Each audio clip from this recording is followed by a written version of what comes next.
Então bora. Fazendo umas pesquisas voltadas Eu compartilhar conhecimento. É o amor que eu sinto por Star Wars, olha. piano ou certo modo de música, Tô de modo geral. escutando Alcione, mas eu sou um louco falar.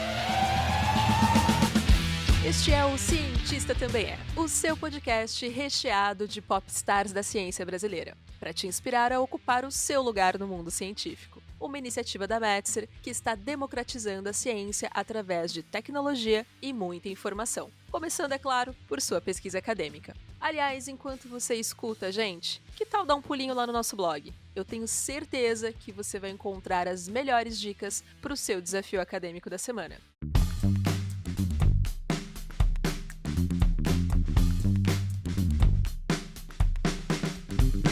Eu sou a Dai Breternitz e, como vocês já sabem, eu sempre ando muito bem acompanhada. E eu sou Everton Martins e hoje a gente vai ter a honra de conversar com a Tupá Guerra. Ela é historiadora do Museu do TCU, possui graduação e mestrado pela Universidade de Brasília e PhD pela University of Birmingham, na Inglaterra. Tem experiência na área de História com ênfase em História Antiga e Medieval, atuando principalmente nos seguintes temas: demonologia, manuscritos do Mar Morto, Antigo Testamento e estudos religiosos. Seja muito bem-vinda, Tupá!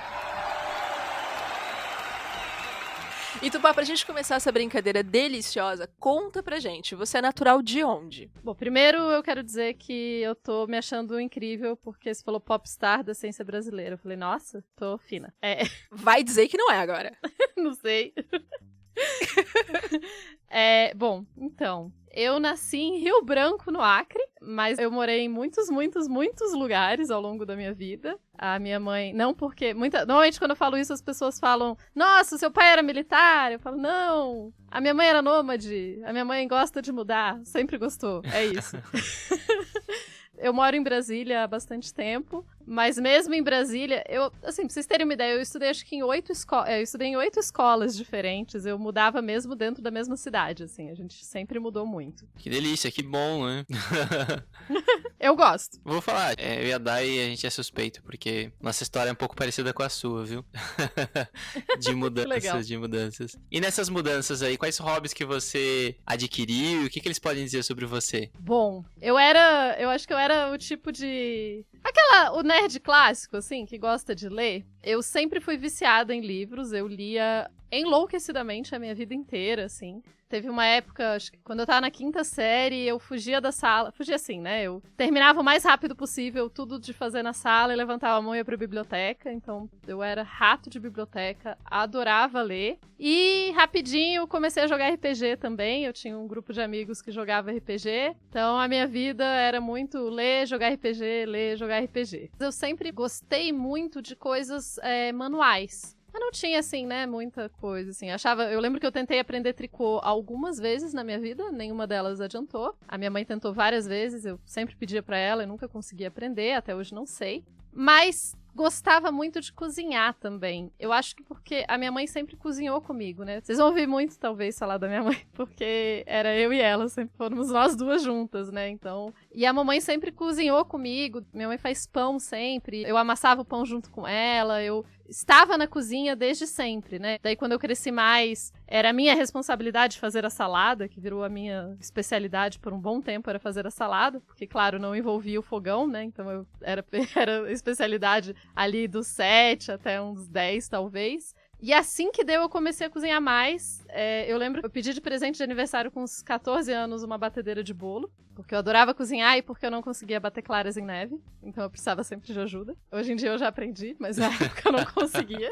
E daí eu ia visitar meu pai nas férias e ele falava que tinha chegado a formiga na casa dele, porque sempre passava no mercado pra comprar coisas básicas que não tinham na casa dele, tipo leite condensado, açúcar e tal, pra eu poder fazer bolos e biscoitos e enfim. Eu acho que minha diversão principal, eu estudava sempre de manhã, mas eu adorava quando eu tava de férias, porque eu podia ver Ana Maria Braga de manhã na TV e anotar receitas. E daí eu ligava pra minha mãe, não tinha internet nessa época pra gente mandar mensagem, né? Aí eu ligava pro trabalho da minha mãe com listas de ingredientes, assim, das receitas diferentes que eu via na TV e queria experimentar. Então eu ia muito pro lado da comida, assim, acho que a comida foi a primeira paixão em termos de hobby.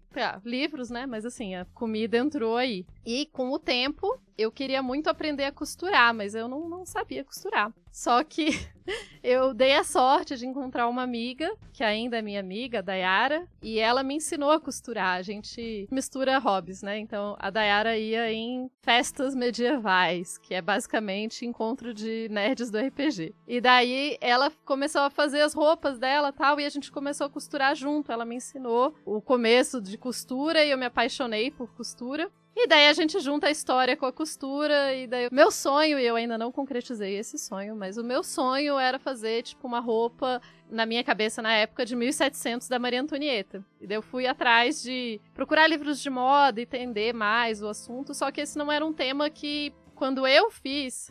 me sinto tão velha quando eu falo isso, mas é verdade. Sou uma pessoa mais velha, né? Isso é cringe!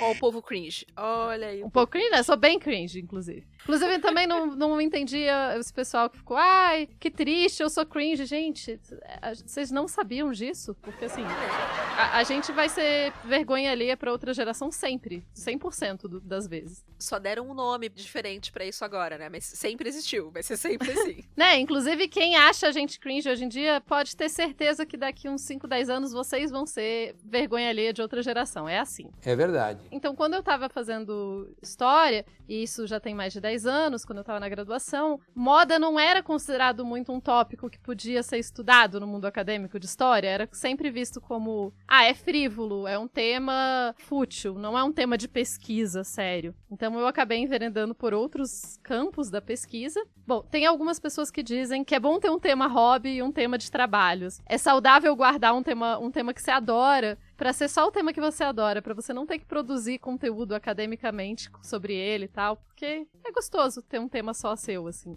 E corre-se o risco de que o tema que você é apaixonado virar o seu ranço, né? Dependendo do flow da sua pesquisa. Então, é uma ótima dica essa. Isso, vale a pena, gente. Porque é um tema que você não vai precisar pesquisar ele necessariamente sempre, o rigor acadêmico e tal. Às vezes você só quer ler um livro legal. É isso. E daí moda era esse tema, assim. Só que eu não tinha muito no Brasil outras pessoas que gostassem, ou pelo menos que eu soubesse, né, que curtiam tanto isso, eu não conhecia tanto essas coisas, então eu ia pelo que eu ia achando, assim, até que eu fui pro doutorado. Aí no doutorado eu conheci que no resto do mundo tinham pessoas, especialmente na Inglaterra, nos Estados Unidos, tinham pessoas que pesquisavam como se vestiam em outros períodos. E daí eu fui descobrindo mais sobre esse mundo e daí outros projetos, enfim. Pra vocês terem noção que eu falei da batedeira de bolo, né? Uma das coisas que eu comprei durante o doutorado, o que vocês acham que é uma coisa muito importante pra uma pessoa que mora em outro país comprar? Uma máquina de costura, né? Porque como você vai viver sem uma máquina de costura na sua vida? Maravilhosa. E saiu a roupa da Maria Antonieta? Ainda não. Ah, não, gente. Saiu uma roupa do século XIX. Por sinal, foi um rolê muito massa, porque eu conheci um pouco essas pessoas. No final do doutorado, eu me dei de presente, naquela fase que você entrega coisa para o orientador corrigir, tá esperando a resposta e tal. Eu me dei de presente um curso de espartilhos. Mais especificamente, um curso para fazer espartilhos do século XIX. E daí eu fiz meu próprio. E a partir daí eu fiz uma roupa do século XIX. Eu já tinha voltado pro Brasil, mas rolou a coincidência de que eu ia numa conferência, na mesma semana que eu ia numa conferência, algumas pessoas, e quando eu digo algumas pessoas, gente, é algumas pessoas, é tipo 10 pessoas, iam se encontrar num parque pra fazer um piquenique vitoriano. E daí eu fiz uma roupa pra esse piquenique, porque coincidiu, eu consegui chegar a tempo de ir no piquenique, então eu fiz a minha roupa certinha do século XIX. Aí você vai pesquisar como que se costurava, quais as técnicas, enfim, eu gosto muito dessa parte da técnica, tentar entender o trabalho de outro período. E hoje em dia eu sei, hoje em dia tem muita gente que trabalha com isso no mundo acadêmico mesmo, né? Nossa, então foi lá estudar o início da Revolução Industrial. É. Conhecer um pouquinho as máquinas de tecer. Que animal, que demais. Eu descobri daí, né? Eu acho que, no caso, os meus hobbies acabam ficando muito ligados também com a minha vida acadêmica, porque eu percebi que eu consigo juntar pitadas de mim mesma, digamos assim, em todos os hobbies, né? Assim, pitadas de história nas coisas. E daí eu descobri que existia uma área chamada arqueologia experimental e reconstrução histórica, que são áreas que vão trabalhar ali. Então, sei lá, arqueologia experimental é você tentar experimentar técnicas de outros períodos para ver como que as coisas eram feitas. Pode parecer óbvio, mas a gente não sabe como todas as coisas eram feitas. Como se assava, como se curava um pote de barro, né? Porque um pote de barro você tem que colocar no fogo, mas qual a técnica que você faz isso? Cada civilização tem uma diferente. Então, essa pesquisa, entender isso, e pra mim isso é fascinante porque isso traz muito o trabalho de pessoas que não necessariamente estão figurando nos textos, que estão falando dos grandes personagens, porque no texto do grande personagem não tá falando da vida da pessoa que assa pote, né? Assim como não tá falando das mulheres que estão bordando as roupas. E daí tudo isso eu acho interessante como campo de pesquisa também. E aí agora que a gente já tá aqui se perguntando enlouquecidamente pra onde vai, pra onde foi, porque assim, já sabemos que a pessoa é historiadora, maravilhosa,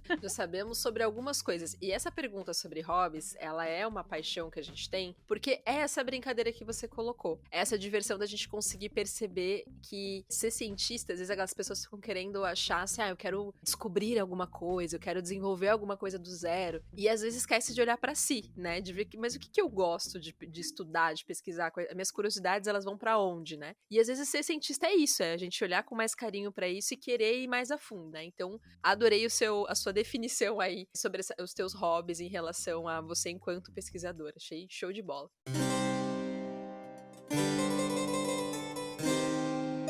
E agora eu vou te colocar num espartilho meio justo, talvez. Tenta definir pra gente, de alguma forma, o que é ciência pra você, o que é fazer ciência pra você. O que é ciência? Você tá perguntando pro historiador, né? Assim. Exato, por isso que eu sei que é difícil. Quantas horas vocês têm pra meu... A versão resumida, vai. Isso, eu falar que durante a faculdade eu fiz pelo menos 2 matérias, cada um de um semestre, então eu dediquei no mínimo 1 ano da minha formação acadêmica pro debate do que é ciência. Então esse debate é o debate, né, que estamos aí há muito tempo. Eu vejo que a ciência, atualmente, né, a historiadora adora também colocar as coisas no tempo. Então eu vejo que ciência atualmente, que vem com essa tradição do século XIX, é a produção de conhecimento dentro de um paradigma de que você tem uma metodologia que pode ser replicável. O que parece não fazer sentido para a história, né? Porque, obviamente, a gente não está replicando nenhum evento histórico, mas no caso da história, a metodologia ela tem que ser rastreável. Então, por exemplo, se eu faço qualquer afirmação, eu tenho que mostrar quais foram as fontes, da onde eu tirei essa afirmação. Essa afirmação não saiu do nada. Outras pessoas podem até discordar das minhas conclusões, mas elas têm que ter a possibilidade de olhar para o meu trabalho e entender todos os caminhos que eu fiz para chegar nessa conclusão. E para mim, aí tá uma diferença forte entre um trabalho científico e um trabalho de ensaio, né? Porque num ensaio, num trabalho, você não precisa necessariamente demonstrar quais os passos, como você chegou naquele lugar. Então, para mim, a ciência, ela tá muito relacionada a isso e...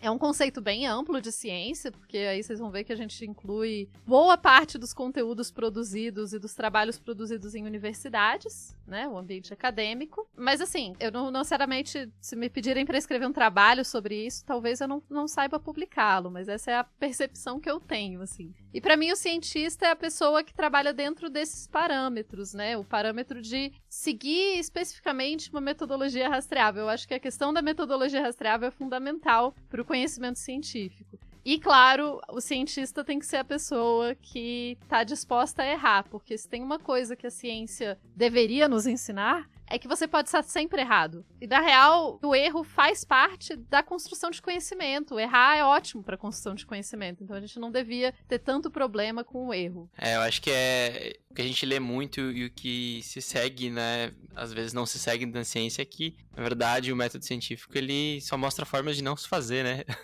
A gente encontrar formas de validar um erro e, chegar numa resposta positiva aqui. Mas, Tupá, me diz uma coisa, você falou muito dessa questão de método, né? E o caminho da ciência, ele foi um método natural, foi um caminho natural pra você, ou ele foi uma escolha que você seguiu em determinado momento da vida, nessas andanças que você teve aí pelo Brasil? Então, quando eu comecei ensino médio, eu tinha 5 opções de cursos que eu queria fazer. Eu queria fazer artes cênicas, que sempre foi... o curso que eu sempre fui mais apaixonada e que eu achava que eu ia fazer era artes cênicas. Isso mudou só no 3º ano, mas por muito tempo eu queria fazer artes cênicas. Aí eu queria fazer relações internacionais, porque eu me meti nessa coisa de fazer simulações da ONU no ensino médio, me apaixonei pela ideia, pelo debate, enfim. Então, artes cênicas, relações internacionais. Educação física, porque eu fazia arte marcial na época, época e acabei achando, mas eu acho que eu não teria me dado tão bem na educação física. Na pesquisa, provavelmente. Ciência política, relacionada ali com as relações internacionais e tal, entender um pouco desse mundo político, eu tinha muito essa questão. E mecatrônica, porque a Tupá do ensino médio...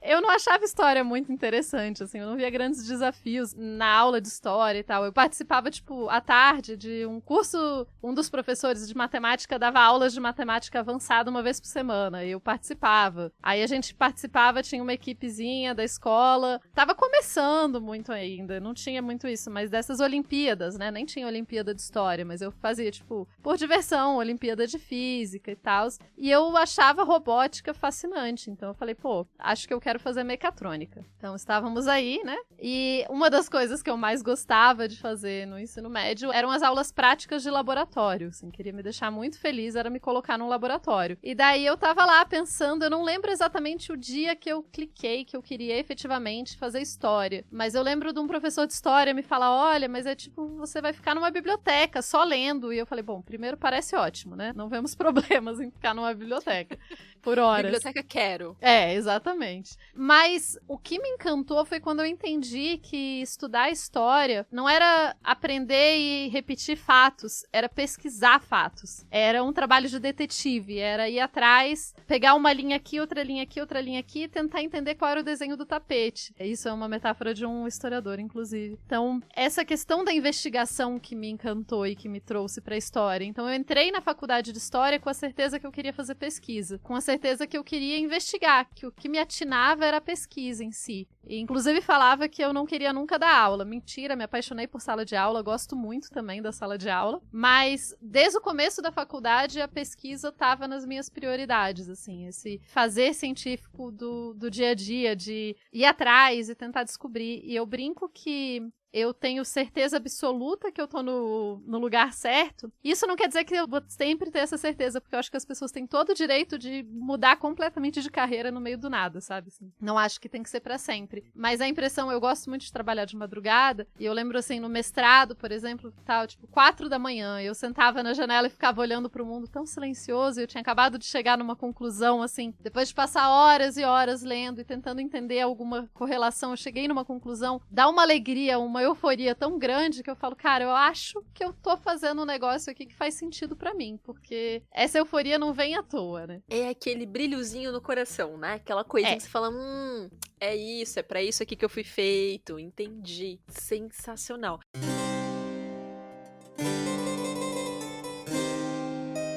Você falou muito sobre a Tupá no ensino médio, esse processo de descoberta, de entender e tudo mais. Mas quando tu era aquela miniatura, uma criaturinha de 5, 6 anos de idade, você já tinha uma noção, assim, já tinha alguma profissão que te chamava atenção, alguma coisa que você falava, acho que é por aqui que eu vou querer ir? Eu sabia que eu não queria ser dentista. A minha mãe é dentista e eu não queria ser dentista. Inclusive, tinha uma colega... A minha mãe, só pra, assim, né, explicar um pouquinho mais. A minha mãe é dentista e trabalhava com povos indígenas, então eu cresci indo pra aldeia com a minha mãe e conhecendo muitas outras culturas, e teve um momento que a gente inclusive considerou que eu saísse da escola e passasse a estudar por correspondência para eu poder viajar mais com ela e passar mais tempo com ela viajando, e eu acompanhava muito o trabalho dela no dia a dia lá, embora ela não me deixasse ficar junto quando ela estava fazendo, né, trabalhando mesmo, extração, etc, porque ela dizia que era ambiente contaminado, não era para eu ficar lá. Mas fora isso, eu tava sempre grudada na minha mãe. E como era sempre eu e ela, eu participava de conferências, essas coisas desde pequena com ela. Então eu sabia que eu não queria ser dentista. Eu nunca tive muita... Pela área de saúde, assim, nunca foi muito... Eu queria ser poeta. Por um bom tempo eu queria ser poeta. E teve uma época que eu quis ser médica, porque eu fui viajar com a minha mãe e tinha uma médica e ela fez pré-natal. E eu acompanhava ela fazendo pré-natal. E eu aprendi tudo a fazer pré-natal. Assim, obviamente não aprendi tudo como uma pessoa que estuda pra isso, né? Eu tinha 10 anos, 11 anos. Mas eu achava genial, assim. Tanto é que eu voltei pra casa e peguei o gato. A gata tava prenha. Eu ficava, tipo, quantos gatinhos tem aqui? Colocava a gata em cima da tábua de passar roupa e ficava, tipo, tentando ver quantos gatinhos. Examinando, vendo. Depois os gatinhos nasciam, eu queria pesar os gatinhos, ver se todos os gânglios estavam lá. Enfim, essas coisas. Então, que eu lembro sempre de gostar de escrever e de gostar de poesia. Então, essa coisa da leitura, né? Inclusive, tem uma passagem rápida rápida, que eu acho engraçada e divertida. Antes de eu saber ler, eu só aprendi a ler. Eu só entrei na escola com 7 anos, que era a idade que você entrava na escola, né? Na primeira série. Hoje em dia é com 6, mas enfim. E eu só aprendi a ler mais pra essa idade mesmo. Só que eu tinha uma memória muito boa, assim. E minha mãe tinha um livro de poesias que a minha mãe lia sempre pra mim. E daí um dia eu tava conversando no telefone com meu pai e falei, pai, olha que legal, eu aprendi a ler. Aí meu pai falou, eu falei, olha só. E falei a poesia pra ele. Aí ele tava, né, tá tudo bem, tá falando no telefone e tal. E daí eu falei, olha que legal, eu sei ler de olho fechado. O quê? Como? Aí ele ficou tipo, então... Pô, que bom, filho. Nossa, parabéns. No caso, eu tinha decorado a poesia. Eu sabia quando virava a página. Eu decorei tanto o livro que eu sabia certinho as poesias. E pra mim isso era ler de olho fechado, obviamente. Meu pai era poeta, então essa relação com os livros tem um pouco dele, embora eu não tenha sido criada com ele, mas acho que eu admirava de certa forma.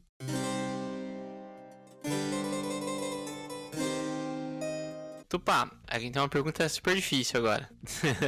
Mais difícil do que definir a ciência? Mais difícil. Depende, né? Mas o que te faz sair da cama todos os dias? Drogas. Antidepressivo. Como assim, Tupá? Brincadeira, é porque todo remédio pra mim também é uma droga, né? Então, eu ia falar Não, tá tudo antidepressivo. certo. Mas é que ficou ótimo. E de fato super cabe. Toda vez que eu leio essa pergunta, eu quero responder ela sempre de diversas formas, tão boas quanto. Assim, super te entendo. Mas assim, pra mim, isso sempre foi uma questão. Assim, é sempre uma coisa que me preocupa. Inclusive, os momentos que eu tô mais triste, que eu tô pior, é sempre a questão de pra quê, né? Pra que a gente tá aqui fazendo isso? Qual a vantagem desse rolê aí? E eu sempre tive quando eu falei que eu queria estudar ciência política, etc., tinha todo o meu envolvimento com movimentos sociais, assim, né? Na época, lá em 2000 e pouco, eu era do Passe Livre em Brasília, ia pra rua pra pular catraca, essas coisas assim. De novo, outra confissão de crime, né? Não cometemos crime. Mas eu fui pra muita manifestação, sim, na minha vida. Então, era acreditar que o mundo podia ser melhor, que sempre me ajudou a levantar, né? E eu tive uma fase muito poliana, viu? Eu era assim, tipo, eu ainda tenho, na real. Eu acordo, abro a janela e tem uma flor bonita. Eu falo, ai, que flor bonita! Nossa, o dia vai ser incrível! Tinha uma flor linda aqui. Ai... O mundo, assim, o Brasil de 2020, 2021, desde 2018 tá bem difícil de continuar assim, mas eu acho que em algum lugar eu não sei no que eu acredito que é legal, eu acredito que dá pra ter umas coisas legais pra fazer, eu acredito que eu tenho amigos incríveis, enfim. Eu não tenho uma coisa muito mais legal pra falar assim, do tipo, acredito que a humanidade vai ser melhor, porque eu não sei se eu acredito nisso. Historiadores, sei lá, a gente estuda história, eu não acho que a humanidade necessariamente vai ser melhor. Né? Até porque os relatos que tivemos até o momento. Né? Se a gente for usar a experiência aí da humanidade, não é como se a humanidade estivesse melhorando necessariamente. E muita coisa melhorou, né? Mas não em tudo, então. Fato. Tem uns negocinhos bem ruins, inclusive, que a gente insiste, né? Demais. Bom, gente, agora vamos falar mais de vida acadêmica, porque a gente adora, porque é incrível, e a gente quer saber mais sobre a sua jornada. Mas antes... Esse bate-papo tá apaixonante, né? É impossível não se inspirar para fazer ciência também. Falando nisso, que tal acelerar sua produção científica? Desenvolver artigos, projetos de pesquisa, relatórios de estágio e até aquele inocente fichamento. Tudo no mesmo lugar, seguro e com muita automação. Junte-se a mais de 450 mil pesquisadores e aproveite o teste gratuito de 7 dias. Venha exponenciar a sua pesquisa com a Metzer. E na hora de assinar, não esqueça de utilizar o cupom podcast para ganhar aquele desconto exclusivo. Agora que todos os seus problemas estão resolvidos, bora voltar para o nosso bate-papo?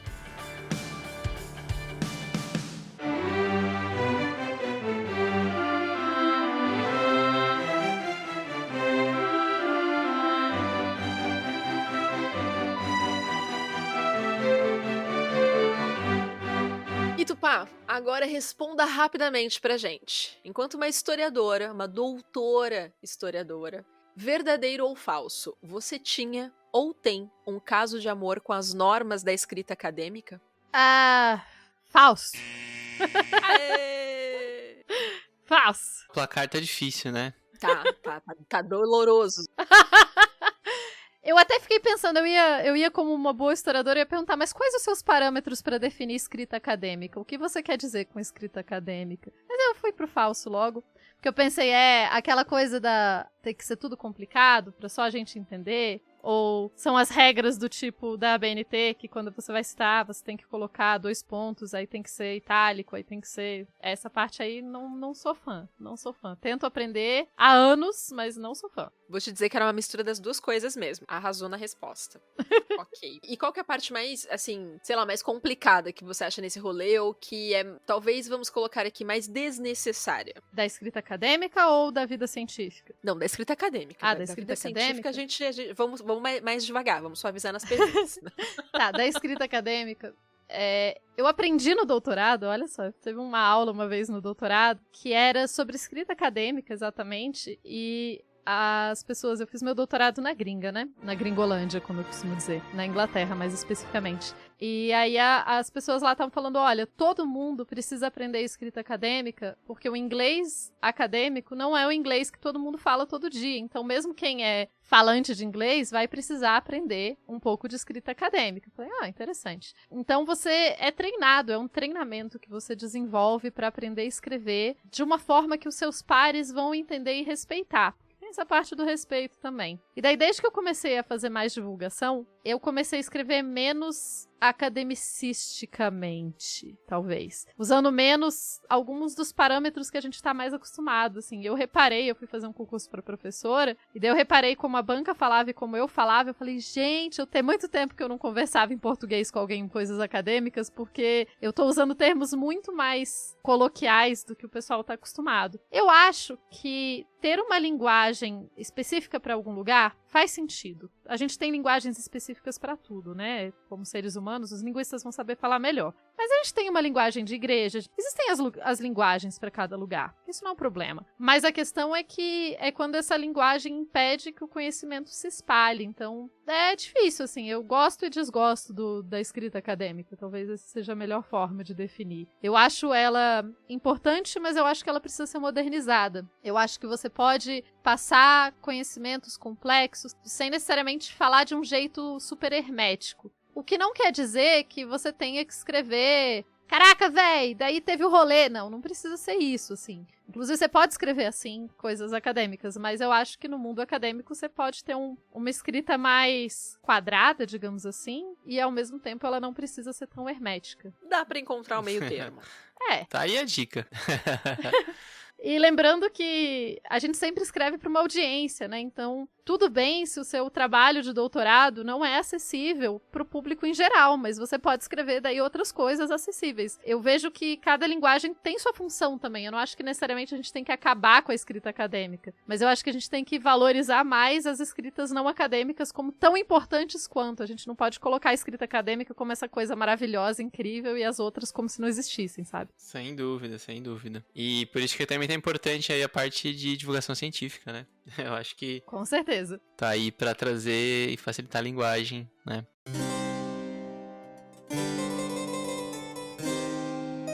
Tupá, você já falou aqui rapidamente que fez o teu doutorado na gringa, né? Isso. Explica pra gente aí um pouquinho do teu objeto de pesquisa e o que é esse palavrão aqui, demonologia.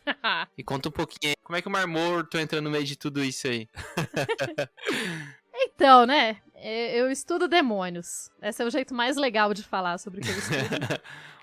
Esse é o jeito mais legal de falar, mas como uma boa questão acadêmica, ele não é complexo o suficiente. Inclusive, eu sou apaixonada pela ideia de que a gente devia complexificar mais as coisas e achar coisas complexas legais, assim. A gente, né? Como assim? Mas a sociedade já tem uma mania de... Pô, mas qual a solução disso? Cara, não tem uma solução pra isso. Tem 50 coisas que vão colaborar pra que isso talvez melhore, mas uma solução não vai ter. E tá tudo bem, tá tranquilo isso. Então, bom. Como eu cheguei nos manuscritos do Mar Morto? Eu entrei na faculdade de História e eu queria estudar a Idade Média. E eu falava que eu nunca queria estudar coisas religiosas porque é chato. E eu não queria estudar coisas religiosas. Eu paguei a língua como normalmente pessoas que vão pra pesquisa fazem. A gente paga a língua, é a nossa vida. Então, eu falei, não quero estudar coisas religiosas e tal. Mas, logo de começo, um dos grupos de pesquisa que eram mais estruturados na minha universidade era um grupo de pesquisa de um professor que estudava História Antiga. Aí eu, bom, segundo semestre, ou foi no primeiro semestre? Segundo semestre da graduação, eu fui falar com ele se eu podia fazer parte do grupo de pesquisa. E daí ele virou pra mim e falou assim, tá, mas olha, o que a gente estuda nesse grupo de pesquisa é Antigo Oriente Próximo. E eu não fazia ideia do que era isso. Eu falei, aham, ótimo, adoro. Aí ele falou, não, e a gente vai trabalhar mais, assim, com antiguidade tardia. E eu fiquei olhando pra cara dele e tentando fazer uma cara de que eu tava entendendo e concordando, falando, nossa, não, puxa, super interessante. Eu não fazia ideia de onde eu estava me metendo. Mas estava aí entrando pro PEG, que era o Projeto de Estudos Judaico-Helenísticos, que não existe mais. Bom, aí eu entrei para esse grupo de pesquisa, então, no fim das contas, eu descobri o que era o Antigo Oriente Próximo. É uma das formas de falar sobre as regiões da antiguidade, por isso antigo, do Oriente, considerando a perspectiva do Brasil ou da Europa, né? E próximo seria, tipo, a parte do Oriente que não é tão longe, assim, é aqui do lado. No caso, ali a região onde hoje fica Israel, Turquia, Egito, algumas vezes entra um pouco também, enfim, essa também é chamado de fértil crescente, essa região dali, né? E, fora isso, antiguidade tardia, que é outro termo, porque esses termos de divisão de período, tipo antiga, medieval, moderna, contemporânea, isso são coisas arbitrárias, isso não aconteceu na história de verdade, assim, não tinha, tipo, as pessoas estavam na Idade Média e um dia elas acordaram e falaram, cara, é ano tal, super demodê, morar no feudo, vamos morar na cidade. Não foi assim que aconteceu, né? É um processo de muitos anos. Podia, vai. Podia, seria... Alguém já podia ter feito uma sátira disso, seria muito bom. Eu acho até que eu já vi alguma tirinha nisso, mas eu sempre uso isso, porque eu acho que é isso, assim, a gente olha, tipo, qual ano que a antiguidade acaba? Tipo, caraca, como você vai definir isso daí? Não tem como definir. Mas tem pra termos de pesquisa, porque a gente precisa de termos de pesquisa. Então, a antiguidade tardia seria ali o começo da Idade Média / o final da antiguidade. Então, até o ano 400, mais ou menos, por aí. 500, enfim, é esse comecinho aí. E daí eu comecei a estudar essas coisas caóticas. Fiz um projeto, um PIBIC, né? Na época era PIBIC, PROIC, PIC, ele tem muitos nomes. É o Programa de Iniciação Científica da universidade. E é um trabalho muito legal, porque já na graduação eu tive a oportunidade de fazer um trabalho que seria mais próximo do trabalho de um historiador mesmo, né? Então, olhar documento, trabalhar com metodologia e tal. Na iniciação científica eu trabalhei com um imperador romano, Vespasiano. Foi o cara que começou a construir o Coliseu, pra dar algum, né, pra ficar um pouco mais fácil das pessoas saberem quem é. Dá uma referência pra nós. Isso. E já estava começando a estudar mais como o projeto de estudos judaico-helenísticos. Então, era um projeto que estudava o mundo judaico, a partir da medida que o mundo judaico influencia muito, o mundo cristão que influencia muito o mundo que a gente vive atualmente, e helenístico, os helenos são os gregos, né? Então, depois que Alexandre o Grande conquista uma parte ali gigante do mundo, a cultura grega acaba sendo exportada como uma forma mesmo de dominação em outras culturas. Então, por isso a gente fala da helenização de outras culturas. Gente, eu tô complicando horrores, né? Foi mal, mas eu juro que eu vou ser mais rápido. É que vocês pediram pra eu contar a história, eu tô contando um monte de coisa. Enfim. Mas é isso aí, tá tudo certo. Tá bora, queremos saber. Vocês me cortam se eu falar demais, tá? Porque eu não, falo fica muito. tranquila. A gente tá quietinho porque tá interessante, então toca. Tá. Aí, então eu estudei primeiro o Vespasiano, que foi esse imperador romano, e eu estudei a ascensão dele. Então, quando ele chega no trono, quando ele é proclamado imperador, ele precisa meio que justificar que ele era o imperador certo. Pra dar um pouquinho mais de explicação, o Vespasiano, ele assume o trono romano depois de Nero.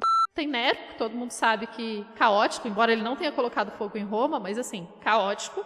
Aí você tem um ano que a gente conhece como o ano dos 4 imperadores, que basicamente 4 pessoas foram proclamadas imperadores e foram assassinados logo em seguida. E daí você tem o Vespasiano chegando ao poder, e ele precisa justificar esse poder. Por que ele é o cara para ser o imperador, né? E parte fundamental de como ele faz isso é usar o trabalho de um judeu que vai falar que tinham oráculos judaicos que previam que Vespasiano seria alguém poderoso. Então, usando um oráculo judeu, ele consegue falar, tipo, olha, não só os romanos, como até o povo que a gente estava dominando, tá aqui falando que eu que devia ser o imperador, então, obviamente, eu tenho que ser o imperador. Enfim. Então, no fim das contas, por mais que eu estivesse estudando um imperador e questões políticas e tal, eu estava estudando também religiosidade. E daí foi aí que eu comecei a entrar nesse mundo. Aí já pro final, no grupo de pesquisa, a gente se reunia uma vez por semana para debater textos, etc. E daí um dia a gente estava estudando uma metodologia, a gente estudava várias metodologias só pra, né? É isso que cientistas fazem também, a gente estuda metodologias para ter ideias. E daí a gente estava estudando uma metodologia e daí o cara, num trecho lá do livro, Vladimir Prop, ele fala do perigo da noite de núpcias. Então, assim, que vários contos fantásticos, contos maravilhosos, que são semelhantes aos contos de fadas, trazem essa coisa do herói. A jornada do herói ficou famosa, né? Então, é esse cara que teoriza sobre a jornada do herói. Daí o herói, na sua jornada, um dos tipos de perigo que ele pode acontecer é o perigo da noite de núpcias, né? Dele ter algum perigo aí na noite de núpcias. Eu achei interessante, um colega que era católico e já estava no mestrado, na hora falou, tem uma história semelhante na Bíblia. Eu falei, na Bíblia? Eu desconheço a Bíblia, não fui criada religiosa. Aí fui atrás, era o livro de Tobias, e acabou que virou o meu trabalho de finalização de graduação e de mestrado, um estudo sobre esses perigos da noite de núpcias no livro de Tobias, tentando entender se isso vinha de uma tradição judaica ou se vinha de algum outro lugar. Então, assim, no mestrado, basicamente, o jeito legal de falar do meu mestrado é que eu fiquei especialista em como matar um noivo na noite de núpcias, assim. Né? Você tem várias possibilidades, assim. Por exemplo, você pode ter sua pele pode ser venenosa, você pode ter dentes na vagina, tem várias coisas, assim, que aparecem nas histórias.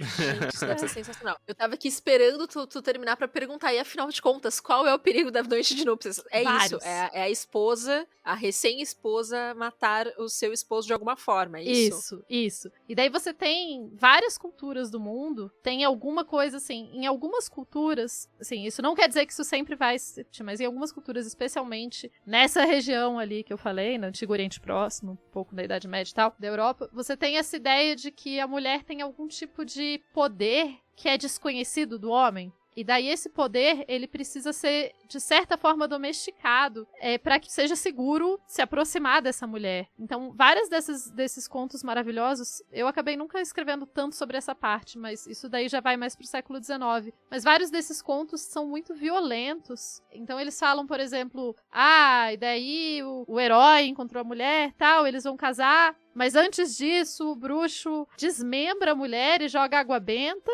Aí depois junta de novo e daí agora tá tranquilo. Ou então quebra os dentes da vagina, enfim. Torna essa mulher, digamos, inofensiva. Tem várias outras possibilidades de pesquisa aí. Mas no caso eu foquei no livro de Tobias. E no livro de Tobias, quem mata os noivos... Então no livro de Tobias é uma historinha legal até. Tem uma moça chamada Sara. E os 7 primeiros noivos dela morreram na noite de núpcias. Então vocês pensam a vida legal dessa pessoa.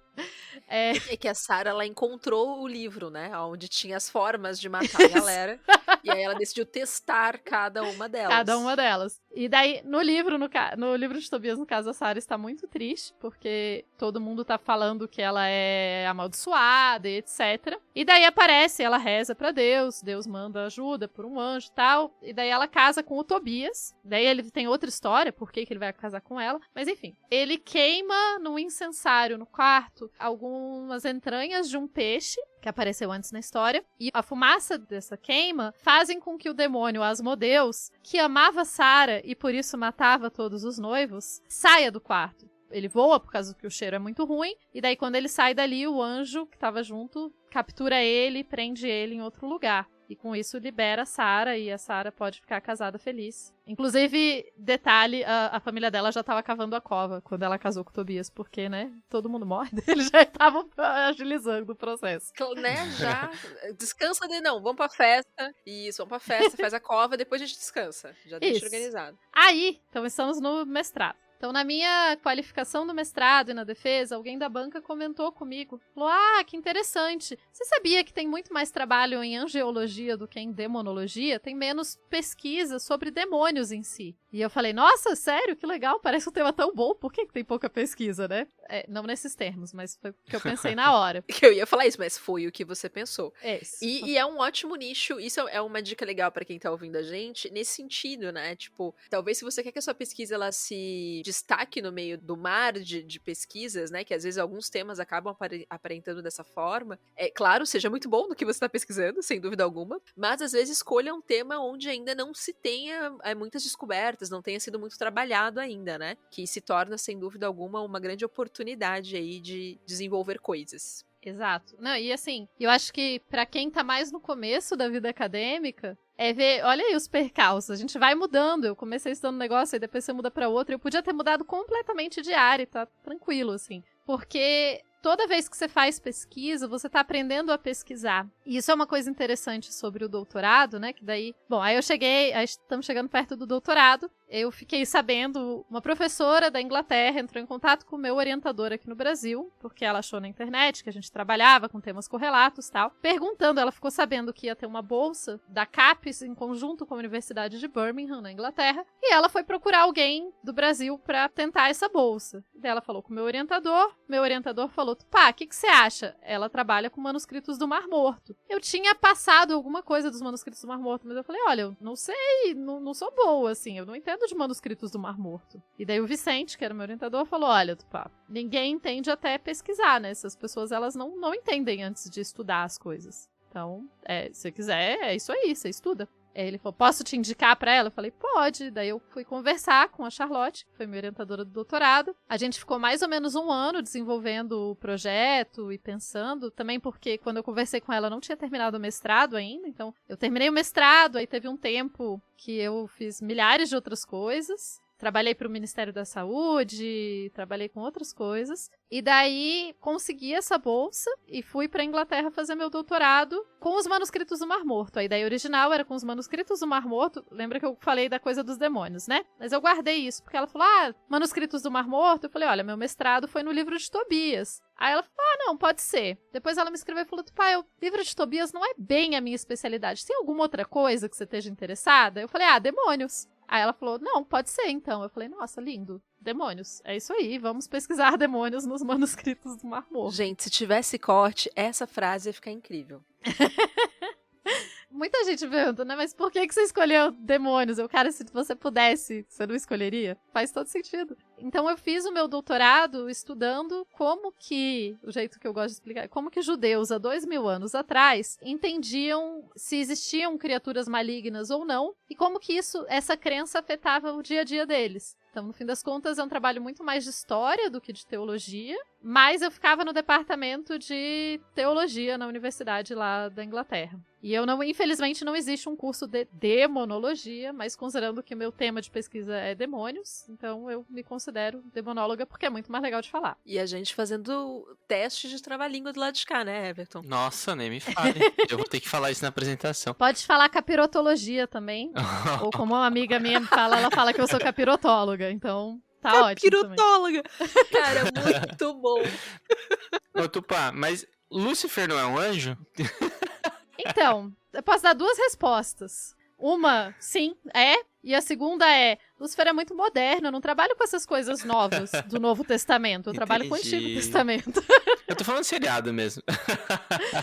Então, o seriado, e daí a outra parte, né, trabalhando com esse tema, eu comecei a ver como, assim, porque você não vive numa bolha, e eu acho muito interessante também o que a gente chama de estudar recepção, que é como que esses temas lá da antiguidade chegaram até a gente, como que eles são representados na mídia, como que eles aparecem na mídia. Não é meu foco principal, mas é uma coisa que eu tô sempre interessada, e me dava uma excelente desculpa pra assistir Lúcifer durante o doutorado. Eu falava, não, gente, tô trabalhando aqui, pesquisando aqui, vendo moço sem roupa. Aquele inglês. Isso. Fica a dica aí pra todo mundo, assista Lúcifer. Ela é bem legal a história. Assim, se você gosta dos quadrinhos, você provavelmente vai odiar, mas assista pra se divertir, gente, né? Assim, só assiste porque é legal. Isso. E com a suspensão de descrença, né? Assim. É isso. É um seriado. Vem almoçando. Não, almoçando não, né? Se divertindo. É que tem umas cenas que não são tão, assim, né, interessantes de comer e assistir. Mas, enfim, fica a dica aí pra galera. Lembrando que o seriado é um seriado policial, antes de mais nada. É tipo, seriado de monstro do dia, né? Qual o crime que eles vão desvendar. Ou seja, comer e... Não, talvez não role.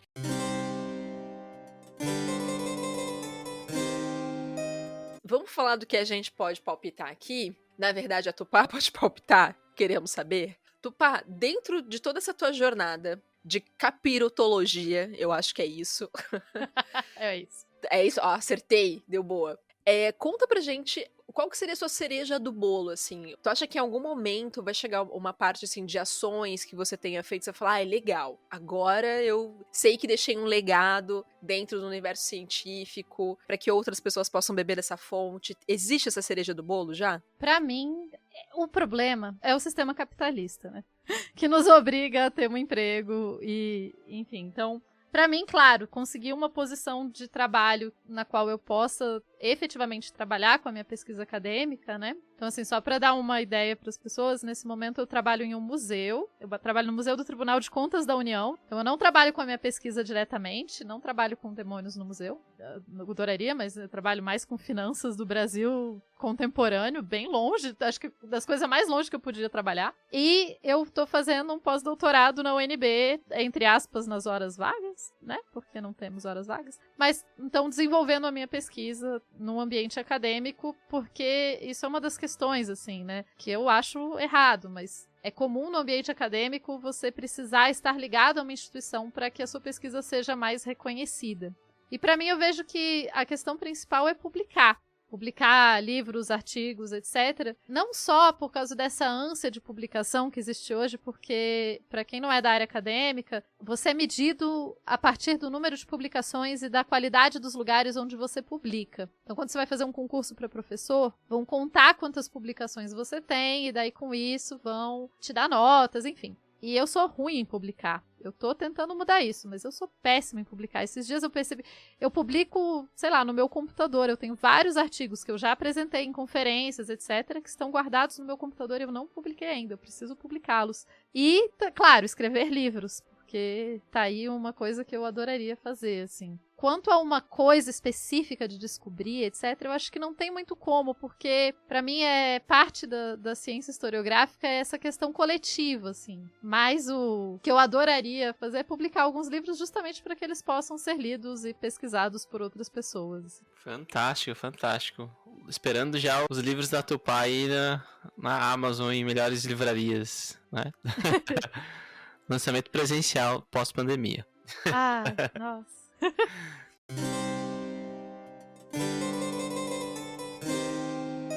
Tupá, a gente tem uma pergunta que a gente gostaria de fazer, que eu quero que tu responda. Quem são teus ídolos de carne e osso de ciência? Então, é sempre complexo ter ídolos, porque seus ídolos necessariamente vão te decepcionar porque eles são seres humanos, né? Sim. Mas assim, dito isso, essa ressalva é importante porque a probabilidade de eu falar alguém que pode ser uma pessoa horrenda é grande, assim. Porque pessoas, seres humanos, não são necessariamente legais. Mas eu posso dizer que dentro da história eu sempre admirei muito o Carlo Ginzburg, que é um historiador italiano que criou uma corrente historiográfica conhecida como microhistória. Então a ideia dele, ele vai na história de vida de uma pessoa e a partir daí tenta entender um pouco a sociedade que rodeia essa pessoa. E eu acho uma coisa muito interessante, uma forma de trabalho muito interessante. Então eu admiro muito o Carlo Ginzburg como pesquisador, assim. Admiro bastante a Hannah Arendt, porque, embora ela não seja da história, mas eu admiro a forma como ela... vejam um filme da Hannah Arendt, é tipo um sonho, assim, nossa, ela tem uma casa na floresta onde ela vai sentar e escrever por dias seguidos. É incrível isso. Nossa, que maravilha. Tem muitas pessoas que eu vi ao vivo, então eu admiro muito a Charlotte Hempel, que foi minha orientadora do doutorado, porque eu admiro a forma como, não só como ela é pesquisadora, mas a forma como ela foi orientadora. Ela me ensinou muitas coisas legais sobre ser orientadora. Eu admiro uma professora da UNB também. Eu admirava o meu orientador, Vicente do Bruruca, admirava uma outra professora da UNB que, além de historiadora, era muito estilosa e eu achava o máximo. Foi aquela coisa de poder entender que você pode ser um pesquisador incrível e se vestir muito bem. Essas coisas não são mutuamente exclusivas, né? Então... pequenas coisas, assim, acho que dessas mulheres que acabaram sendo muito importantes pra minha formação. Máximo demais.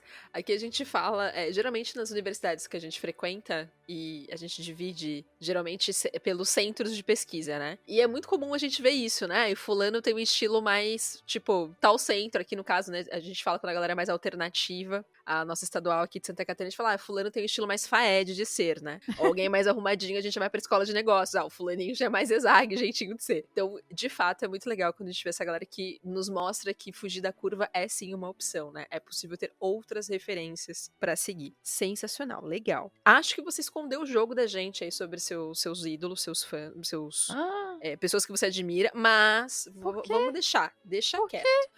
Vamos pra... Como assim, né? Como assim? Ela não quis se comprometer, eu senti aqui por baixo. Mas, pra gente compensar isso, que elas, né, já colocando a culpa na pessoa, não, mentira. A gente quer saber mais sobre o que tá por vir e sobre os teus projetos de ciência. A gente vê que a pessoa é convidada em vários lugares pra falar. Se vocês ainda não viram, não tiveram essa oportunidade, Tupá Guerra esteve já até em conversa com Bial, amores. Verdade. Pra falar sobre capturologia, vocês não estão entendendo. É um negócio assim, ó. Eu acho que é top rolês aleatórios da minha vida até hoje, tá? O dia que eu recebi um e-mail. Oi, eu sou do programa Conversa com Bial e a gente vai fazer um programa com o Tony Ramos pra falar de demônio e a gente queria que você participasse. Eu, o quê? Quê? Oi, eu, Tony Ramos? Tony Ramos. Eu, Tony Ramos, Pedro Bial, demônio. Não entendi a conexão, gente. Na época, o Tony Ramos estava fazendo o demônio numa minissérie, por isso a conexão. Nossa, essa minissérie ficou muito legal. Pelo menos eu gostei muito quando vi. Tenho que revê-la. Eu nunca vi. Olha só que absurdo. É que eu tava na Gringolândia, então... Eu tava na Gringolândia. Não, ela foi bem interessante, super bem produzida. Acho que vale a pena rever. Eu vou tentar rever pra ver se eu continuo com a mesma opinião de que ela era muito legal. Mas eu acho que pensando em uma minissérie passando na TV aberta e tarará, e tratando de um tema como esse, eu acho que ela ficou bem interessante. Bem ácida, inclusive. É bom que a gente quer fazer uma pergunta, a gente vai lá no Conversa com Bial e a gente já gera um burburinho, né? É uma conversa de boteco é assim. Conversa boa é conversa assim. Assim que a gente gosta. Mas, conta pra gente quais são os teus projetos de ciência. Eu sei que você é apaixonada por gravar podcast, é uma podcaster maravilhosa. Como que a gente pode aí se embebedar mais dos seus trabalhos? Conta pra nós. Então, né, como projeto de ciência... No momento, eu tô fazendo esse pós-doutorado na UNB, então essa seria a área mais acadêmica, assim. Eu continuo trabalhando com demônios, continuo trabalhando com os manuscritos do Mar Morto. Tô enveredando por detalhes da tese que eu não tive tempo de desenvolver no doutorado. Pra quem também não é tanto da área, você tem muita coisa que você não tem tempo de desenvolver no doutorado. Uma vez me explicaram que doutorado é como se você estivesse convidando uma pessoa pra entrar numa floresta e você quer mostrar pra ela uma planta específica nessa floresta. Só que aí você vai andando e tem várias outras plantas legais. E daí você pode ir pegando vários outros caminhos e você se perde. Então você tem que focar que você quer mostrar aquela planta dessa vez e da outra vez você volta e estuda as outras, né? Então é mais ou menos isso o doutorado. Então tem isso. Os podcasts realmente é um mundo que eu agradeço demais, o Mundo Freak Confidencial e o Andrei por me trazerem pra esse mundo. Eu gosto muito de falar, como a Ira também lá do Mundo Freak falava, que eu posso falar pra sempre, assim, é um fato. Então o podcast é excelente, porque eu posso falar horrores por horas, e daí ainda tem gente que quer me ouvir, é fantástico isso. Então eu continuo com o projeto lá no Mundo Freak Confidencial. Na parte mais científica, eu faço parte lá do Dragões de Garagem, que é um podcast de divulgação científica. E eu descobri essa paixão pela divulgação da ciência. Descobri não, porque eu já sabia que eu gostava. Era uma coisa que eu sempre falava. Eu achava que quanto mais a gente falar das coisas, mais a gente pode encantar as pessoas sobre elas. Então eu penso muito na história do Brasil, né? É muito comum as pessoas pensarem, história medieval, cavaleiros, princesas, muito mais legal. Claro que é muito mais legal, cara. Tem um monte de filme de cavaleiros e princesas. Quantos filmes a gente tem de pessoas do Brasil, de indígenas, de negros, de pessoas daqui? E assim, nem tô falando tanto da questão historiográfica, tô falando da coisa de um passado imaginário também. Eu acho que é importante e poderoso ter essa imaginação e ter esse sonho junto. Eu acho que a imaginação, o sonho, o encantamento são fundamentais. Não só para os seres humanos, mas assim, pra gente ter vontade e querer pesquisar mais, querer saber mais, etc. Então eu acho, sei lá, sou sempre a favor mais filmes históricos, por mais que, eu sei, todo historiador reclama, a gente reclama mesmo, faz parte. É quase que, sei lá, acho que a gente termina a faculdade de história com assim, olha, quando você vê um filme, você vai ter que reclamar que as coisas não estão historicamente corretas nele. Tudo bem. E isso faz parte da diversão do historiador, da historiadora, de ver o filme falando Isso. sobre algum fato histórico. Então, assim, Isso. tá tudo bem. Isso, a gente gosta. E tem duas outras coisas. Uma, eu comecei um canal de YouTube, mas aí, né, esse começo de ano, não tive forças pra continuar, assim. Eu tenho vontade de continuar. Um canal de YouTube meio que falando de coisas que eu testo no meu dia a dia, porque como eu falei dos meus hobbies, etc., eu gosto de cozinhar, e daí eu descobri livros de cozinha histórica brasileira. E daí eu fico muito curiosa pra provar as receitas. Então eu comecei a fazer receitas e gravar vídeos com receitas de outros períodos, assim. Então, um livro de 1800 e tanto do Brasil, Olha só. com receitas brasileiras. É muito legal. Inclusive, eu faço várias delas e não filmo, porque eu tenho um pouco de preguiça de filmar. E daí, mó rolê, aí tem que achar a câmera, eu não tenho equipamento, e tipo, eu improvisei, eu falei que eu gosto de fazer coisa com a mão, assim, né? Eu improvisei um suporte pra apoiar o celular, eu peguei, tipo, um rodo velho, e daí eu torci um não sei o que, aí eu peguei um cano de PVC e fiz um encaixe pro celular. Enfim, funcionou, mas cansa um pouco. Então tem isso, que é o Doutora Demodê, que é esse canal de YouTube. Tem Twitter, tem Instagram, que eu posto mais ou menos. No Twitter eu tento falar bastante de pesquisa. De novo, esse ano tá difícil, então tenho um pouquinho de paciência, mas eu pretendo voltar a falar mais de pesquisa. No Instagram, no passado, eu fiz uma coisa que eu queria voltar a fazer, mas, né, que era, cada dia eu me vestia com roupas de um período diferente da história. Foi muito divertido. Gente, essa série é linda. Obrigada. Linda. Essa série de imagens que você fez. Ficou muito legal. Foi muito, muito legal, assim, pesquisa. Só que chegou um momento que era isso, né? Assim, vocês pensam que eu trabalho 8 horas por dia no museu. Trabalho de casa, mas são 8 horas de dedicação ao museu. Aí eu tenho que manter em dia os meus trabalhos acadêmicos nos manuscritos do Mar Morto. E daí gravar podcast. E daí tal. E daí eu não tava dando conta de fazer tudo. E pesquisar, porque daí todas as fotos eu fazia um texto e tal. Mas, enfim, vamos ver se eu volto eventualmente, quem sabe. Foi muito gostoso. Eu moro perto da minha mãe, né? Então todo dia ela falava, e aí, quem é hoje? E claro, vocês imaginam os colegas de trabalho, né? Que apareciam nas reuniões online aqui, tipo, de bigode, assim. Oi, do pai. Oi, gente, tudo bom? Tô aqui. Hoje eu tô de bigode, é isso aí. Ai, que mais?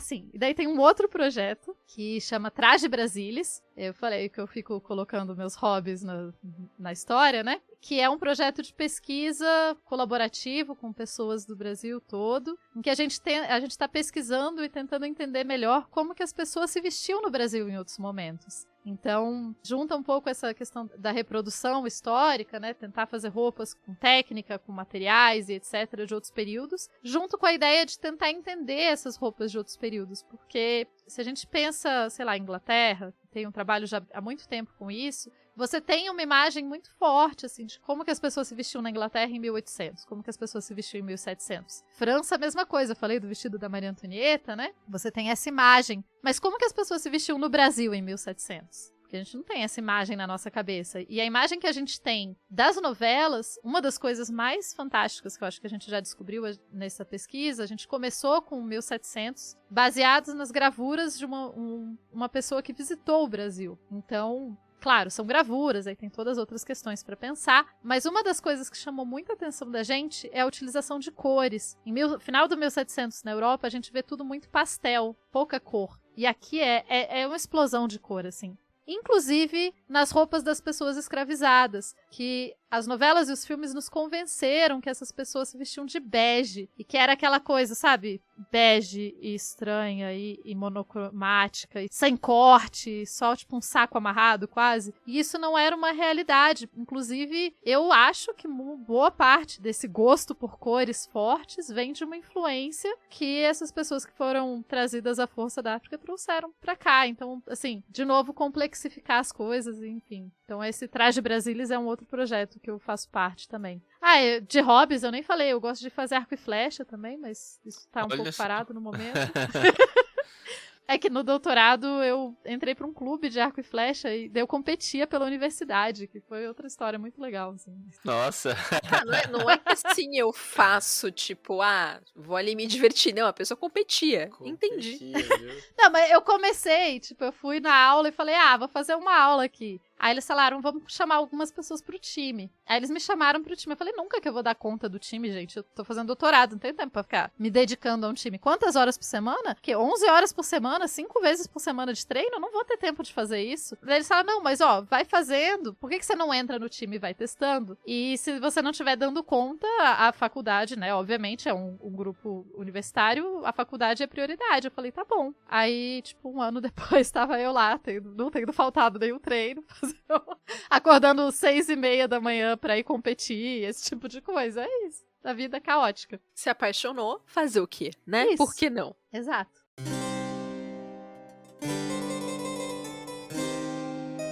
Tupá, agora a gente quer, assim, sua opinião sincera sobre este rolê. Segundo o Gil do Vigor... O Brasil tá lascado!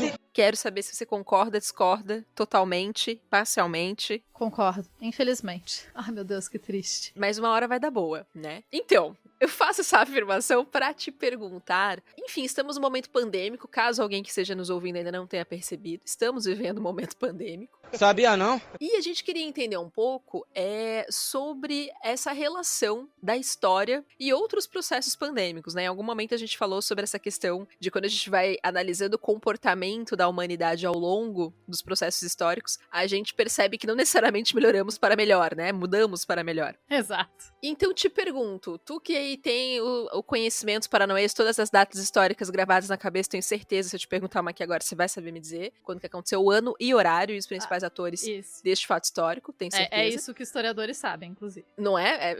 É a faculdade feita para isso, é uma graduação e formações adjacentes para isso. Mas quero que você conte um pouco pra gente sobre isso, assim, com relação a esse processo pandêmico, né? Qual que é o papel da história? O que você acha que a gente poderia ter aprendido, ou melhor, podemos aprender hoje, nesse momento que estamos vivendo, com a história que estamos construindo, para que talvez alguns erros, algumas questões não venham a se repetir aí no futuro próximo? Eu acho que uma das questões é pensar nesse discurso de história mestra da vida, né? Essa coisa de que a história necessariamente nos ensina coisas. E não necessariamente a história nos ensina coisas. Inclusive, esses dias eu vi um negócio que eu achei genial, que falava assim, olha, se você tá estudando história e só ficando feliz, tá errado isso aí, você não tá estudando história. Você está estudando uma apologia a alguma coisa. Você não está estudando história, porque a história não necessariamente te deixa feliz, assim.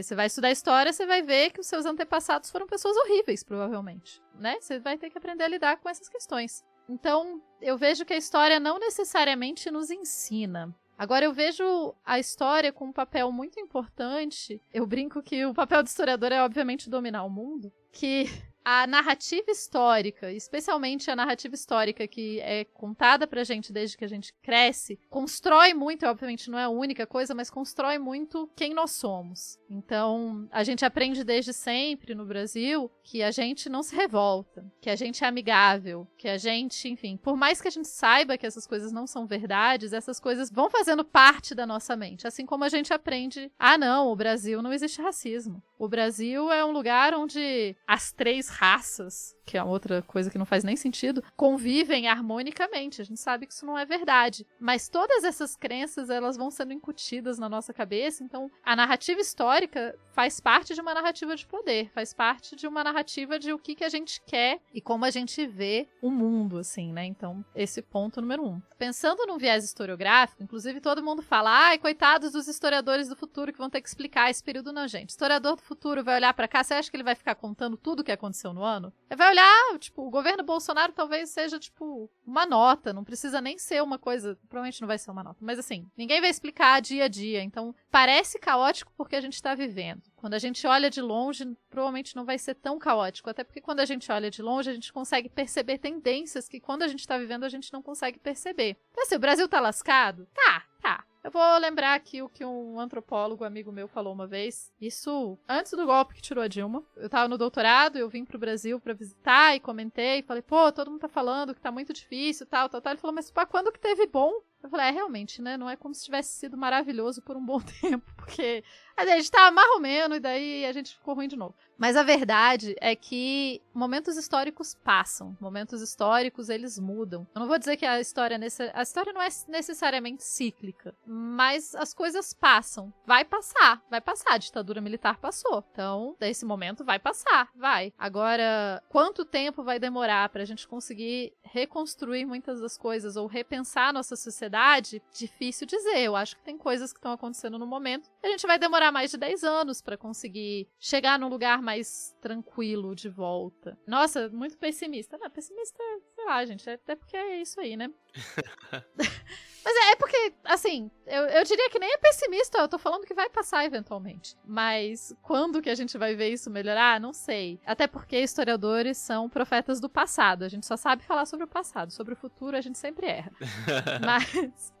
Mas mais do que isso, assim, eu vejo que a gente pode sim tentar aprender com algumas coisas, não só na questão pandêmica, mas como na questão de como a gente lida com crises. A gente tem uma questão fundamental que eu vejo profundamente conectada com a crise atual, que é a forma como a gente não lidou com a ditadura. Eu não vou nem dizer que é a forma que a gente lidou com o fim da ditadura, é a forma como a gente não lidou com o fim da ditadura. Diferente de quase todos os outros países, a gente não teve um momento de procurar uma justiça. Lembrando que justiça não necessariamente, né, existem muitas justiças, isso não é um conceito que existe fora no éter. Então a gente não teve um momento de procurar uma justiça, de entender esse momento da ditadura militar. E com isso tem consequências, isso tem o momento que a gente está vivendo, isso tem saber que a filha de um torturador recebe pensão até hoje, né? Então assim, a gente precisa muitas vezes olhar. Eu traduzi recentemente uma entrevista que o Felipe do Xadrez Verbal fez naquele programa dele, o Repertório, com uma historiadora que trabalha com o Tribunal de Haia para a ex-Iugoslávia.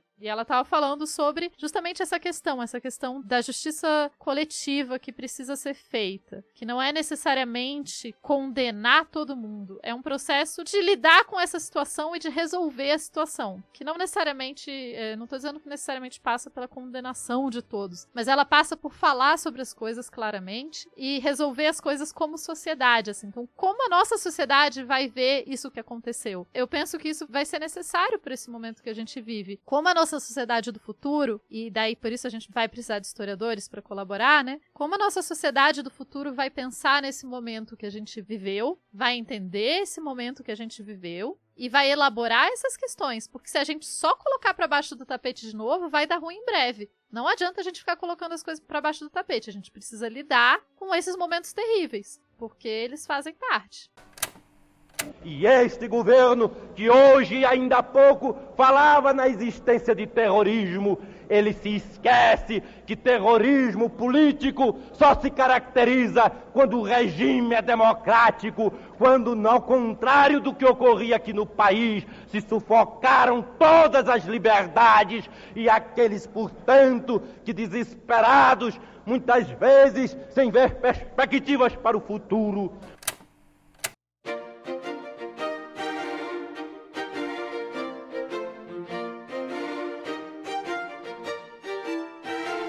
Tupá, agora a gente vai pra uma série que a gente mais gosta aqui dentro do nosso podcast, que é a série O que foi importante pra sua formação. Então a gente vai fazer tipo um bate-bola, né? Aquele famoso bate-bola. A gente vai te perguntar alguma coisa e você vai responder de pronto aí o que eu vi na sua cabeça, tá bom? Combinado. Beleza, então. Indica pra gente um livro.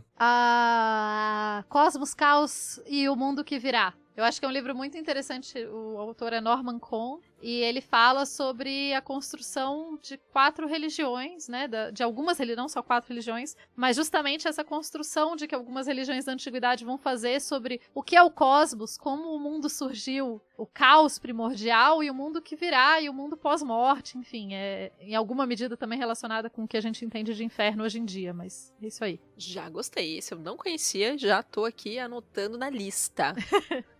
É um livro acadêmico, mas eu acho que ele é acessível. Ah, legal. Tem uma linguagem gostosa, assim, fluida? Eu diria que História Noturna, do Carlo Ginzburg, que eu falei que eu sou fã, é mais acessível. Coisas do Carlo Ginzburg, leiam tudo do Carlo Ginzburg. Queijo e os Vermes, é genial, é isso. Nossa, adorei o título. É muito bom e é gostoso de ler, assim, sério. O Queijo e os Vermes é uma coisa incrível. Queijo e os Vermes. Agora vou ter que ficar com a última indicação. Justo. Conta pra gente algum filme, seriado ou documentário que marcou a tua formação de alguma forma. Pode ser a tua formação enquanto pessoa, tá? O Jardim Secreto, pensei aqui rápido.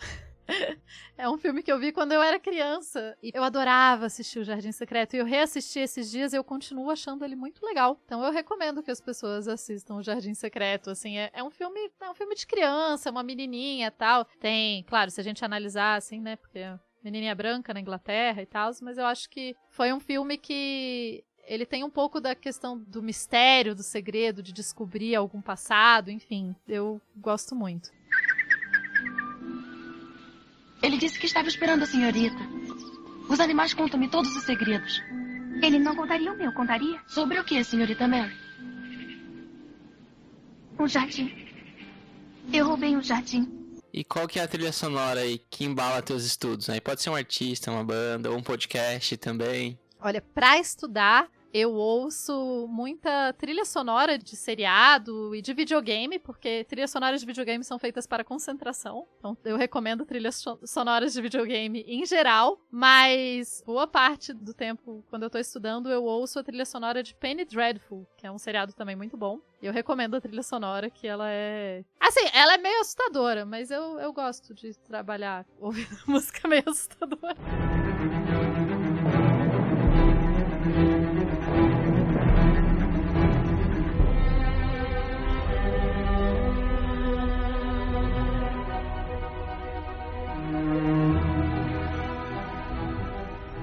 Olhem com carinho essas referências. É que a gente junta lá a história medieval, aí a gente entra lá no Stories da pessoa, aquelas fotos incríveis, super bem produzidas, e aí rola ainda uma musiquinha, mas o tema de pesquisa tá feito o cenário. Detalhe que o filme não é de terror, tá, gente? Eu tenho medo de filme de terror, eu não assisto. Sério isso? Sério. Ai, gente, não. Eu sou medrosa, Mas gente, peraí, não assisto coisa de terror. e aí, como é que esse conflito aí de pesquisa? Mas o que eu estudo tá assustador, não é assustador. Inclusive, depois que eu comecei a estudar demônios, filmes de terror com demônios passaram a ficar muito mais de boa. De fantasma eu ainda tenho medo. Saíram de filme, da série de filmes de terror e viraram filmes de comédia, é isso? Quase. Não, ainda me assusta, eu ainda evito boa parte dos filmes de terror. Muito bom, muito bom.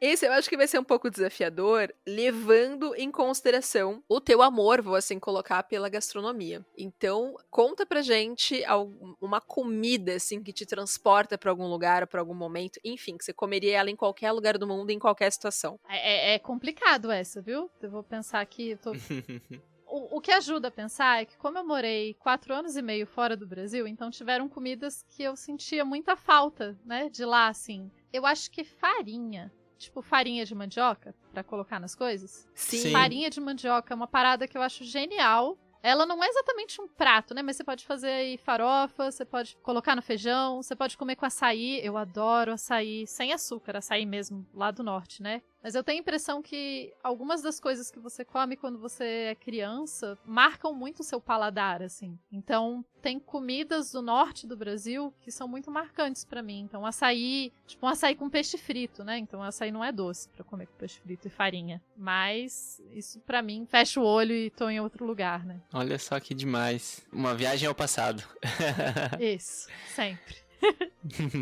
Ô Tupá, e qual é o seu lugar preferido no mundo? E aí não precisa ser só um lugar físico, geográfico, né? Pode ser um abraço, um momento. Eu ia falar rede. Eu adoro Concordo ficar na rede, contigo. né? Inclusive, de novo, quando eu era neném, eu morava num lugar chamado Colônia 5000. Então, eu nasci no Acre e morava na floresta. E daí, eu não tinha berço, eu dormia em rede. Então, hoje em dia, eu durmo, eu moro em outro lugar, a rede é gelada pra dormir. Mas, eu gosto de dormir em rede. Tem uma rede na minha sala, eu tenho um sofá também, mas eu sento na rede, normalmente. Raro. Inclusive, já me perguntaram, por que você tá sempre na rede? Porque eu não estaria na rede. Não entendo. Concordo. Boa.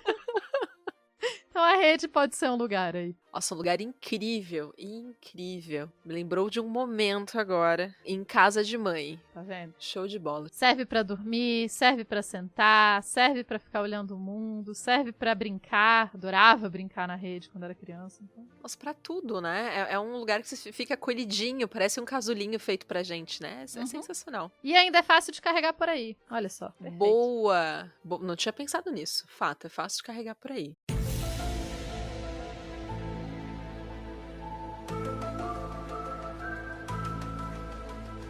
Tupá, essa daqui é pra gente encerrar, assim, em ótimo astral e bagunça, é claro, né? Conta pra gente, assim, neste momento da sua vida, após essa trajetória, essa jornada linda, o que você considera que seja a anticiência ou a pseudociência mais absurda de todos os tempos? Nazismo é de esquerda? É tipo isso? Tipo uma teoria específica? Não, a teoria assim? maluca, assim. Que os extraterrestres fizeram as pirâmides. Isso, eu ia dizer que nazismo é de esquerda é ruim, mas que extraterrestres fizeram as pirâmides é uma coisa que me incomoda muito profundamente, porque ela é baseada numa teoria racista pra caramba, na ideia de que se não tinha na Europa, que é outra teoria que eu adoro quando as pessoas falam, esse objeto aqui é fora do tempo. Como ele é fora do tempo? Você encontrou ele nesse tempo, ele não tá fora do tempo, ele foi feito nesse tempo. É impossível uma coisa que tá nesse tempo ser fora do tempo. Ela tá no tempo, ela não tem como ser fora. Só que normalmente as pessoas falam, mas eles não tinham tecnologia para fazer isso. Cara, se essa parada está aqui, eles tinham tecnologia para fazê-la. A gente pode não saber como era essa tecnologia, mas a tecnologia para fazer esse negócio estava aqui, porque esse negócio tá aqui. A gente precisa seguir padrões lógicos, gente. Essas teorias todas, elas seguem essa coisa que eu falo, que é importante complexificar a vida. É isso, essas teorias, elas querem achar uma resposta simples. Do tipo, essa pedra cortada retinha, eu não sei fazê-la. Logo nada. Logo tem uma pedra reta e a gente tem que descobrir quais eram as técnicas pra fazê-la. E logo você não sabe fazer ponto, né? E tá tudo bem. Isso. E outra coisa que o pessoal adora falar é do tipo, mas existem pirâmides em vários lugares do mundo. Eu falo, existem. Tenta empilhar blocos pra fazer um prédio e ver qual é o jeito mais fácil de fazê-los. Pirâmides, pois é. Humanos chegaram a conclusões semelhantes em lugares diferentes. É porque tem conclusões que chegaram, não necessariamente porque tem que ter uma explicação que abarque todo mundo. Que exatamente deixe simples, né? Porque é muito mais simples pensar, veio uma civilização de fora e tal. E eu nem tô falando se eu necessariamente acredito que existem outras civilizações, sei lá, no universo. Provavelmente existem. É esse o ponto. O ponto é usar coisas históricas pra dizer que, no fim das contas, quando você vai ler melhor esses livros, eles basicamente estão falando, olha, isso daqui eu, europeu, não sei explicar. Logo, obviamente, extraterrestres. E não, obviamente, outra cultura. É isso aí. Durma com este barulhinho. Sim, que a gente... Outra cultura, não é a sua. Ego.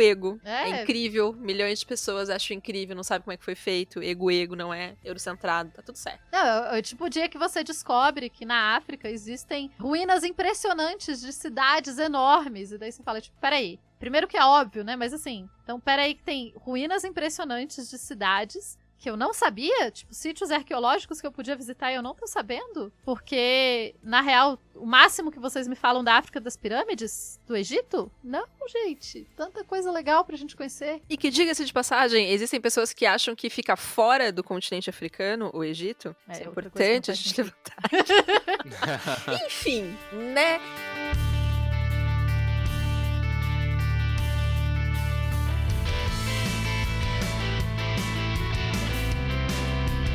Gente, muitas coisinhas pra vocês pensarem depois dessa conversa deliciosa. Essa foi Tupá Guerra. Foi um prazer te ter aqui com a gente. Tá? Foi delicioso esse bate-papo. Espero que a gente possa repetir estes encontros, porque de fato a conversa foi muito boa. E a gente vai seguir, vai querer te acompanhar aí em todos os projetos que você colocou pra nós. Mas foi um prazerzão. Obrigada mais uma vez por ter aberto aí um espaço na tua agenda pra estar com a gente. E suas últimas palavras pra nossa galera, por favor. Bom, primeiro, eu que agradeço o convite e poder falar. Como eu disse, eu adoro falar, então é sempre um perigo, porque eu posso falar muito.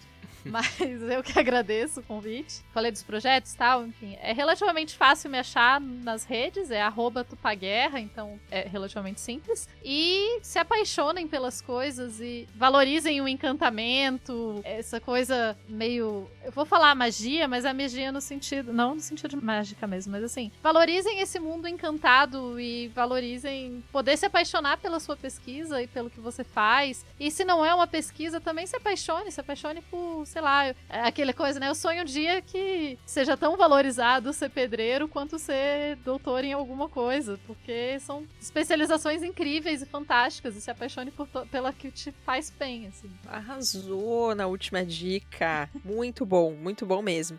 E real, esse mundo eu também espero muito que ele chegue em breve, aonde a gente possa ter, que cara, é sensacional, assim, tem trabalhos que são pouquíssimo valorizados e outros são hipervalorizados, e quando a gente vai ter que querer colocar a mão na massa, a gente vê que não deveria, né? E assim, eu falo isso porque, tipo, muita gente fala, você faz doutorado, a parada é incrível, cara, é uma profissão na qual eu me dediquei há muitos anos, sim, mas tipo, eu 10 anos me dedicando a um tema de pesquisa, um pedreiro há 10 anos se dedicando a aprender a fazer casas, a especialização tá aí nos dois, todo mundo se especializou, cada um numa área diferente, né? Exatamente.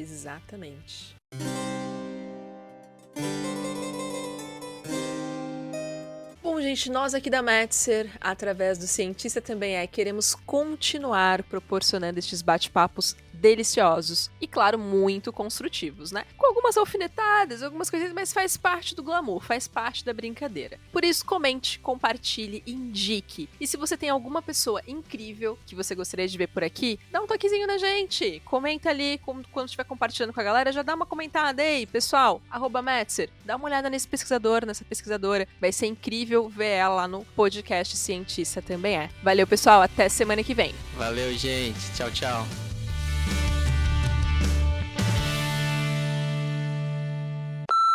Eu sou a Dai Breternitz. Eita. O quê? Vou ter que fazer de novo. A pessoa errou o nome, Brasil. Não, olha.